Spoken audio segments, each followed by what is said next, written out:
Salut tout le monde! Comme vous le savez, si vous me suivez depuis un moment, je galère un peu à trouver quoi mettre en décor.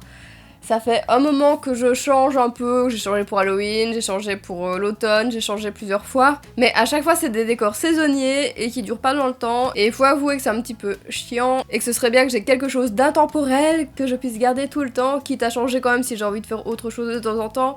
Mais au moins un décor fixe que je puisse utiliser quand je veux. Et donc ça y est, j'ai une idée.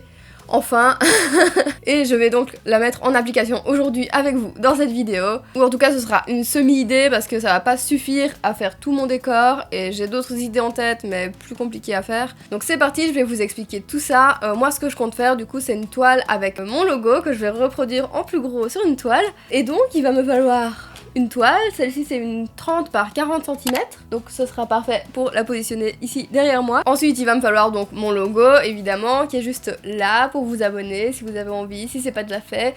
Bref, mon logo qui est juste ici, que je vais donc reproduire à la taille de cette toile et que je vais donc imprimer sur papier, mais je vais vous expliquer tout ça après. Ensuite un crayon, de la peinture bien sûr. Moi je vais partir sur des tons bleus donc pour rester dans mes couleurs. Et il va aussi falloir une lampe pour pouvoir redessiner le logo sur la toile, lampe de téléphone, lampe de poche, ce que vous avez. Bref, peu importe, il faut une lampe. Et si vous n'avez pas de lampe sous la main, vous pouvez très bien vous servir de la lumière du jour contre une fenêtre, mais je trouve ça beaucoup plus facile d'être avec une lampe bien positionnée, à plat, pour faire le tracé. Ensuite il va falloir des pinceaux et vous allez vite comprendre pourquoi, mais je vais utiliser du latex liquide. Je sais que tout le monde n'a pas ça chez soi, mais en fait je vais l'utiliser comme je sais pas comment ça s'appelle, mais je sais que les personnes qui font de l'illustration connaissent ça, parce que ma mère il y a des années d'ici faisait de l'illustration et c'est donc ça qui m'a donné cette idée. C'est un genre de... je sais pas comment ça s'appelle, je sais pas si c'est aussi à base de latex, mais je pense que ça peut avoir le même effet. J'ai fait des tests et ça a l'air de fonctionner. Mais en gros, c'est une couche qu'on va pouvoir mettre par-dessus un dessin, une peinture ou quoi, et pouvoir retravailler par-dessus sans abîmer ce qu'il y a en dessous de cette couche. Ça va me permettre de faire mon logo sur la toile. Vous allez très vite comprendre pourquoi, parce que je vais mettre ça en application, ce sera beaucoup plus facile pour comprendre.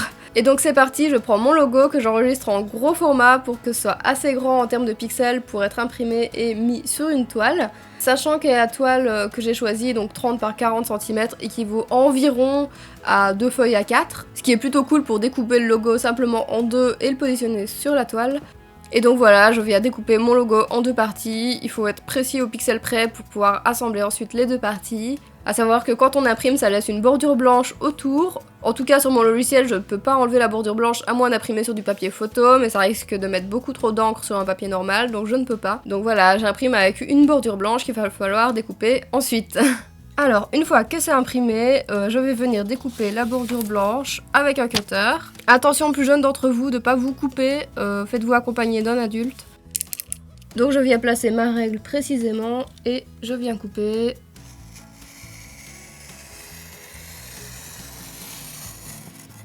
Et comme ça, on peut assembler les deux feuilles côte à côte avec du scotch. Ce que j'ai fait, c'est que j'ai d'abord collé devant pour pas que ça bouge, puis j'ai retourné et j'ai recollé tout comme il fallait derrière. Et comme ça, on va pouvoir le positionner derrière le tableau. Sauf que mes bords sont trop grands ici pour le tableau, ça va pas pouvoir passer, donc je vais devoir couper ma feuille au plus proche et essayer de la glisser en dessous ensuite.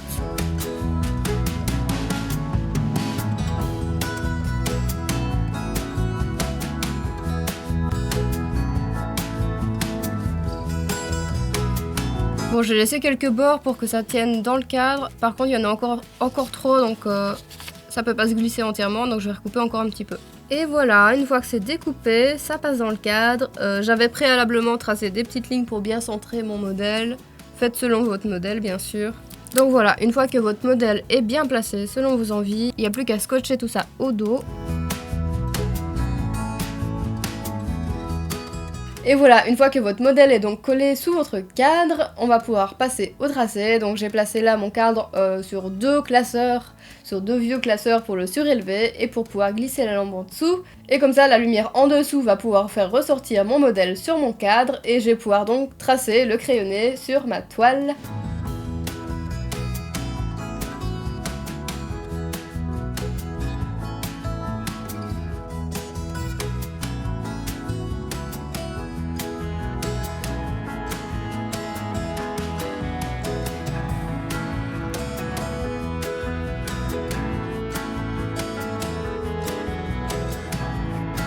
Et voilà ce que donne le crayonné une fois fini. Maintenant on va pouvoir passer à la peinture. Qui dit peinture dit vêtements dont on tient pas du tout pour pas se tacher. Et donc je vais me changer. Et du coup j'ai retrouvé une vieille chemise que j'utilisais quand j'étais en secondaire et que je faisais des fresques à l'école. Avec tous ces froufrous là. Je trouve que ça fait un petit peu comme le costume de bal de Ron dans Harry Potter.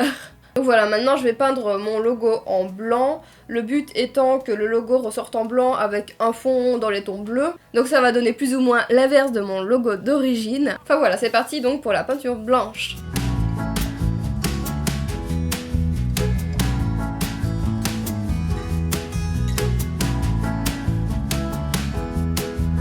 Une fois que cette étape est finie, il n'y a plus qu'à attendre que ça sèche pour passer à l'étape suivante. Je vous retrouve juste après.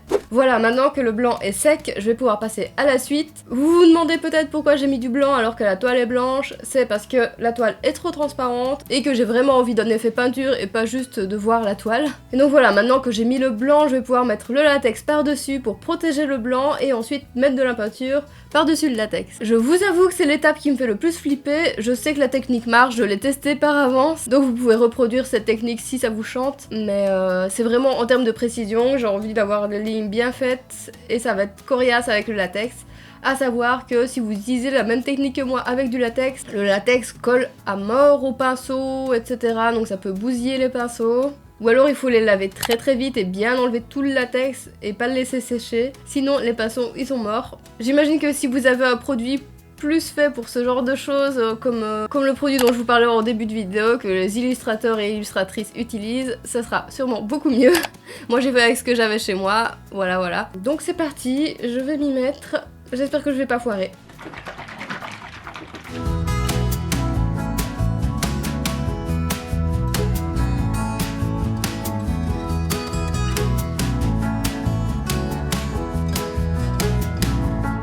One eternity later. Et voilà, c'est chose faite, il n'y a plus qu'à attendre que ça sèche encore. Mais le latex ça va, ça sèche relativement vite. À savoir avec le latex liquide, ça contient de l'ammoniac, donc c'est mieux de faire ça dans une grande pièce ou avoir des aérations. Ou en tout cas, ne pas en utiliser trop souvent parce que c'est pas très bon pour la santé de respirer ça.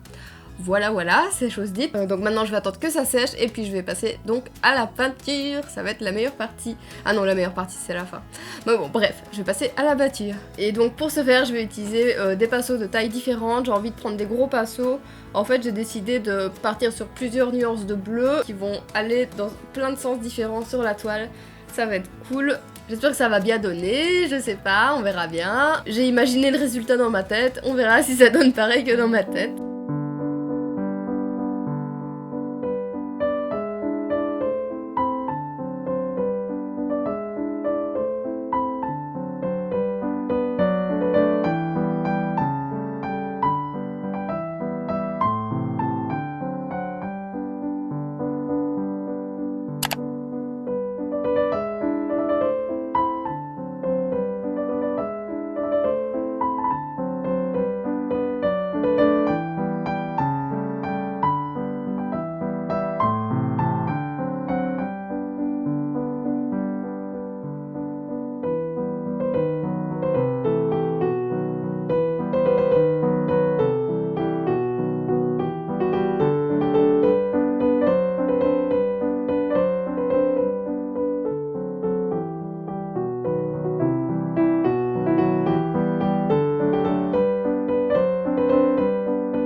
Et voilà donc ce que ça donne une fois la peinture terminée. Il n'y a plus qu'à enlever le latex. J'espère que ça va donner ce que je recherche. J'aime plutôt bien le résultat là pour l'instant. On pourrait presque le laisser comme ça si ça peut vous donner des idées de décoration à faire chez vous. Voilà un type d'abstrait assez facile à faire. Enfin voilà, donc je vais passer à l'étape la plus fun. J'espère que ça va être bien. Voilà, je vais l'enlever tant que la peinture est à moitié sèche mais pas totalement parce que je pense que ça risque de craqueler quand même si jamais elle est totalement sèche. Donc voilà, c'est parti.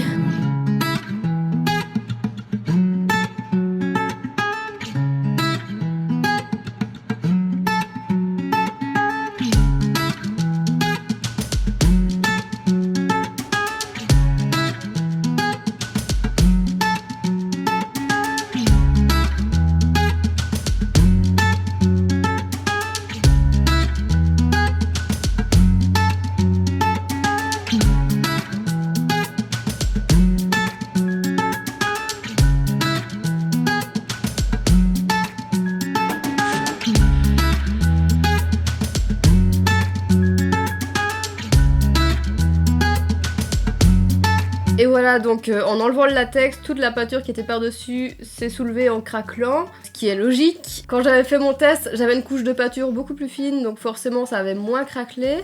Mais là, donc en fait ça a enlevé le centre de la ligne blanche et après il y avait un peu des bords qui restaient mais qui s'étaient soulevés avec le latex.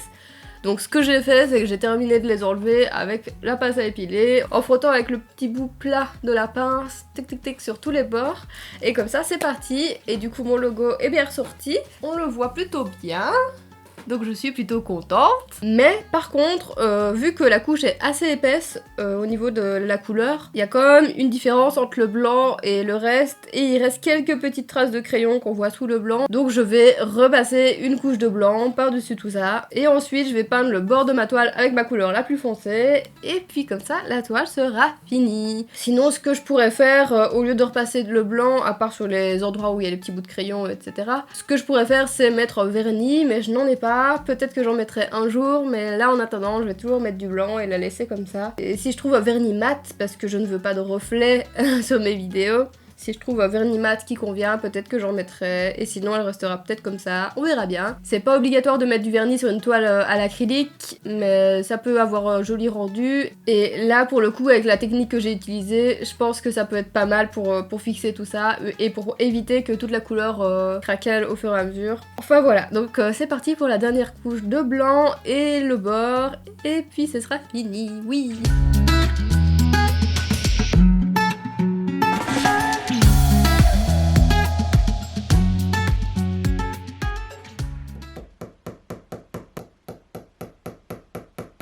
Et voilà, mon œuvre est finie, je suis trop contente. Je trouve que le blanc ressort grave bien, je suis trop contente. Et finalement, j'aurais donc planté des clous dans ce mur, hein. Si c'est pour une décoration que je garde dans le temps, ça me va. Quand j'ai repassé ma ligne blanche à la fin, je me suis dotée de coton-tige, sous le conseil de mon bien-aimé, avec un petit peu d'eau pour si jamais je débordais, pour effacer les petits traits que je venais de faire. Sachant que l'acrylique, une fois sèche, ne part pas à l'eau, bah c'est trop pratique. J'ai dû déborder 2 fois, je pense, et c'est parti sans souci. Y a plus qu'à placer la toile dans le décor. Wouhou! Tada! N'est-ce pas merveilleux? J'ai arrêté de me prendre la tête avec mon décor, youhou! Peut-être que je rajouterai des choses par là au jour, on verra bien. Bon, pour l'instant, il y a que ça, mais c'est déjà pas mal. Je suis contente. Il y a plus cette corde, un peu de traviole que j'ai depuis 1 an.